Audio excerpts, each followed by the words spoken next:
السلام علیکم ناظرین، جو کلمات آج میں آپ کو بتانے جا رہا ہوں، ان کلمات کے بارے میں رسول خدا صلی اللہ علیہ وسلم نے ارشاد فرمایا کہ یہ کلمات کثرت سے پڑھا کرو، یہ جنت کے خزانے سے ہیں، اللہ تعالیٰ اس سے 70 تکلیفوں کو دور کر دیں گے۔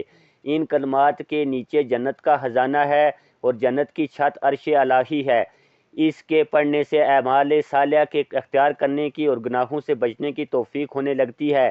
اس معنی میں یہ کلمات جنت کا خزانہ ہے۔ رسول اللہ صلی اللہ علیہ وسلم نے فرمایا کہ 99 بیماریوں کی دوا ہے، جن میں سب سے ادنی بیماری غم ہے، چاہے دنیا کا ہو یا آخرت کا۔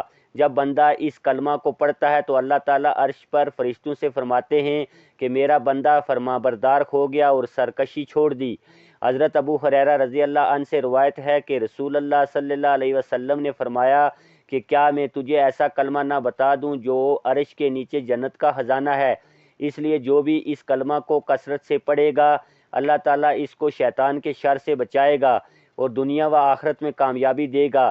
اس لیے آپ سب بہن بھائی اس کلمہ کا دن رات کثرت سے ورد کریں۔ یہ کلمہ سب کو یاد ہے لیکن ہم ورد نہیں کرتے۔ کلمہ ہے لا حول ولا قوۃ الا باللہ، لا حول ولا قوۃ الا باللہ۔ السلام علیکم ورحمۃ اللہ۔